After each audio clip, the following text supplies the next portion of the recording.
The Teenage Mutant Ninja Turtles and Team 7 have defeated the Foot Clan's mutated forces, but the battle is far from over. Using the power of the ooze, Oroku Saki has abandoned his humanity and transformed himself into the monstrous Shredder. As he seeks revenge against Big Apple Village, it's up to our heroes to end Shredder's path of destruction and challenge the cycle of hatred consuming him. So yeah, this is Teenage Mutant Ninja Turtles Naruto, issue number 4 from IDW.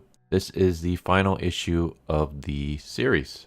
So we start off where the last issue ended, where we have Team 7 and the Turtles fighting against mutated Shredder. And it's not going so well. They're basically attacking him, but they're kind of getting their butts whooped. Then we have one moment where Alopex decides to free Splinter and April. This whole subplot was really dumb. It feels like they were going to do more with her, but they ended up not. I don't know if it was just on the cutting room floor or what. They kind of tried to speed run through this, but her whole thing was that she works for Shredder. She was the Foot Clan, and then Shredder decided for no reason whatsoever he was going to get rid of her, even though she did everything that he said and she accomplished her mission.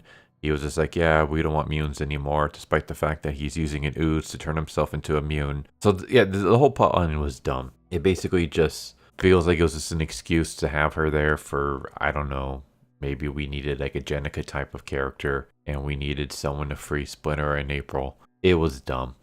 So let's just move on from that. So we have the Turtles, we have Team 7. They're all battered and bruised. And then we get this funny moment where we cut to Naruto's mindscape where he's talking to the QB, he's talking to Kurama. And Kurama basically says, release me and we can find out which monster is more powerful, me or Shredder. And then Naruto says, no, I don't need your power.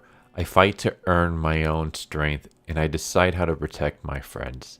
But he says this as he's using the QB's power. So he says, I don't need your power, as he's literally using Kurama's chakra.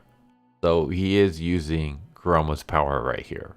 I don't know, I just thought that was kind of funny. Because the orange chakra, that's not Naruto's, that's QB's. You can even see the little fox ears and stuff. So, yeah.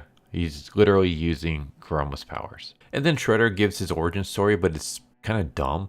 His origin story was basically just that he was born alone in the gutter. So when he was born, his parents abandoned him in the gutters, and he forged his path.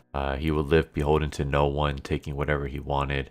And then he just rose up to power, and now with the power of the mutant ooze, he can basically command the underworld and get everything and anything that he wants, and he's going to raise Big Apple, and from the ashes he's going to bring about a new village. So yeah, it's kind of like the writer is just kind of, all right, we got to throw all this in here, whatever.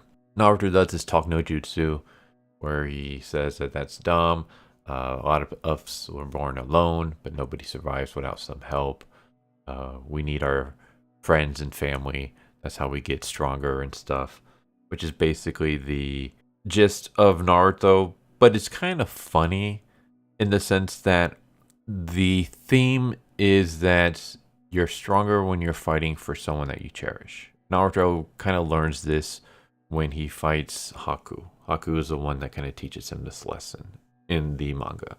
However, if you think about it, characters get stronger when they abandon their friends. Sasuke, when he killed his family, that was when he was his strongest, when he abandoned his village.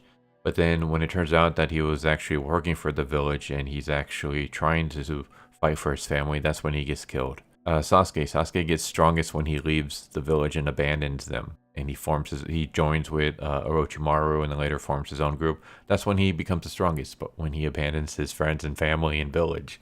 So it's kind of one of those things where Kishimoto had a really good setups in a cool universe, but his execution was just terrible.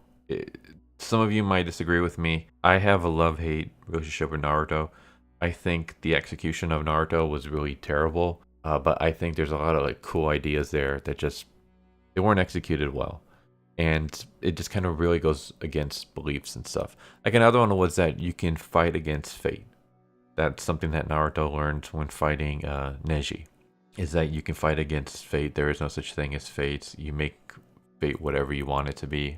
Basically, you don't let anything control your life but yourself. But the thing is that Naruto is literally born from a dying clan. He's born from the 4th Hokage. He's born as a child of prophecy. Like, he's literally born a child of fate. So it's just one of those things where every time they try to teach a lesson, the actions actually go against that lesson, but that's never addressed. I don't know why I'm rambling about this. Maybe it's because this is the only time I get a rant about Naruto. Naruto uses Kurama's powers, and he does the Shadow Clone no Jutsu, and then he basically gangs up on Shredder. And then while he's keeping Shredder busy, the turtles dive on in, and they start attacking. And they realize that I guess he's weak to lightning, and so Sasuke and Kakashi are like, all right, well, we'll deal with this using the Chidori. And then we have Sakura. Basically, everyone jumps onto this platform, and then she lifts up the platform and she chucks it. So it's kind of like the speedball special, only with Sakura throwing all of them at once. Except Sakura is really weak at this point. Like, Sakura doesn't gain her strength until way later after the time skip. And when I say way later, I mean way later. Even after the time skip, she's still kind of weak as a fighter. But this is all pre-time skip. Sakura is basically useless at this point. She doesn't have this kind of strength. I mean, she gets her... Well, I don't want to say she gets her ass kicked by Ino because they both knock each other out in a pathetic fight. But basically, this comic really gasses up Sakura when she doesn't deserve it at this point in time. She gets stronger later on, but not here. At this point, she's still really weak. So Sasuke and Kakashi use the lightning Chidori scissors, and then the turtles attack, Naruto attacks, and then they decide, all right, we're gonna all hit him at once. So they all dive in, they do the half shell, Rasengan, spiral, spear, and it's just basically all of them attacking at once, and that defeats Shredder. Shredder is defeated. Naruto says, believe it. Everybody's excited. They film Shredder's demise. That's when Kakashi says, maybe it's the effect of the ooze, but I can still sense Shredder's chakra. He's not gone for good. So I guess this is kind of like sequel baiting right here. And the turtle's like, who cares? Let him, reconstitute himself, and then we'll just kick his butt again. And they're like, well, mission's done. Time to head back. But before we do that, let's all celebrate with some pizza. So they all decide to eat some pizza, and everybody's happy, and that's the end. All in all, I think this issue was better than the previous ones. I think overall, though, the crossover was kind of weak. Mostly it has to do with pacing. I feel like the pacing was just really terrible. We had like 3 issues of nothing happening, and then we had one issue where it seems like it was trying to set up a bunch of stuff, and then this issue which is trying to just speed run everything. So yeah, I think this story could have been a lot better if the plot was paced a little bit better. Also feels like it sets up things that don't really go anywhere. Like Baxter Stockman. Yeah, Baxter Stockman was set up as the ooze thing, but it seemed like they were doing like this whole story with him, and then they didn't really go anywhere with him. There was also just weird moments where like Kakashi revealing that Naruto has the QB within him to a foreign village. Like, that's something that you would totally not do. Even if it was someone that you wouldn't be revealing the village S rank secret like that. And then you have the Alopex character, which again, she could have been a cool character, but they did nothing with her.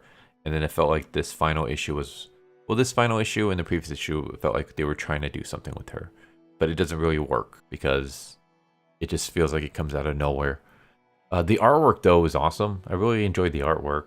I like the designs for everybody. It's kind of like a mix between manga and comics. So the characters blend in really well together. So it doesn't look like there's like competing, clashing styles.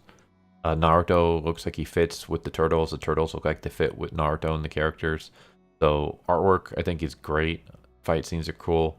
So I got no complaints about the art. I think the art's amazing. I think this series has a lot of interesting ideas, but they're not fully executed to what they could be, which I guess goes hand in hand with the Naruto manga series, in my opinion.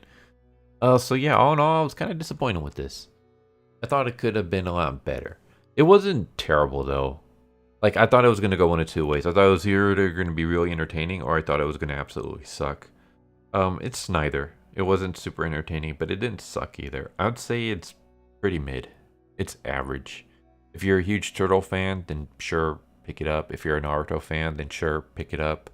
If not, then I mean, it's okay at best. I mean, there's plenty of other stuff out there for you to read if you're not the biggest fan of either franchise. But if you like both of the franchise, then it's okay. So there you go. There's Teenage Mutant Ninja Turtles, Naruto, issue number 4, the final issue of this mini-series. With that said, I would like to see another one. I think there's potential here. I think even what we have, it wasn't terrible. It's just it could have been a lot better. And maybe a different writer would have been a better job. Or maybe if this writer had some more time, like rather than just 4 issues, maybe give them like 6 or something.